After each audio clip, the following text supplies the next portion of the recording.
১৯৬২ সালে রাঙামাটির কাপ্তাইয়ে কর্ণফুলী নদীর স্রোতকে কাজে লাগিয়ে শুরু হয় দেশের প্রথম জলবিদ্যুৎ কেন্দ্রের যাত্রা।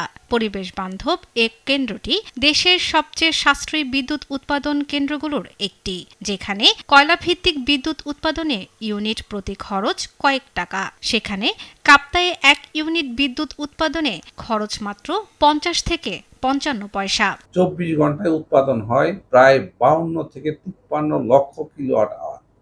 আর আমি যদি ধরেন গত বছরের ১ বছরের হিসাব দিই, তাহলে প্রায় ৯৯ প্রায় ১০০ কোটি কিলোওয়াট আওয়ার বিদ্যুৎ উৎপাদন।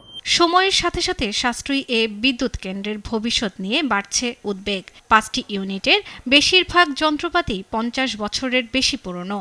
সময় মতো আধুনিকায়ন ও সংস্কার না হওয়ায় বাড়ছে যান্ত্রিক ঝুঁকি। এরপরও গত অর্থবছরে এই কেন্দ্র থেকে জাতীয় গ্রেডে সরবরাহ করা হয়েছে ৯৫৭ কোটি ইউনিট বিদ্যুৎ। কাপ্তাই বিদ্যুৎ কেন্দ্র শুরু হবার পর থেকে এখন পর্যন্ত আধুনিকায়ন হয়নি। পুরো সিস্টেমটাকে যদি ডিজিটালাইজেশন করা যায়, তাহলে কাপ্তাই এর বিদ্যুৎ কেন্দ্রের সক্ষমতা অনেক বেশি বাড়বে। শুধু পুরনো যন্ত্রপাতিই নয়, জলবায়ু পরিবর্তনেও হয়ে উঠেছে নতুন হুমকি। অনিয়মিত বৃষ্টিপাত, কাপ্তাই হ্রদে পলি জমে পানির ধারণ ক্ষমতা কমে যাওয়া এবং আধুনিক মনিটরিং ব্যবস্থার অভাবে ভবিষ্যতে বিদ্যুৎ উৎপাদন কমে যেতে পারে বলে আশঙ্কা বিশেষজ্ঞদের। বিদ্যুৎ উৎপাদন ব্যাহত হয় কিন্তু পানি শুকিয়ে যাওয়ার কারণে।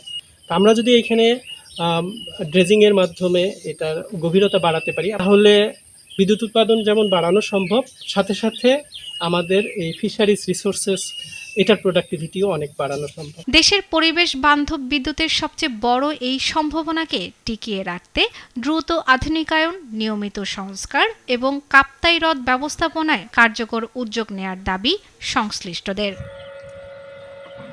শর্মিলা কেয়া, নিউজ ডেস্ক, দেশ টিভি।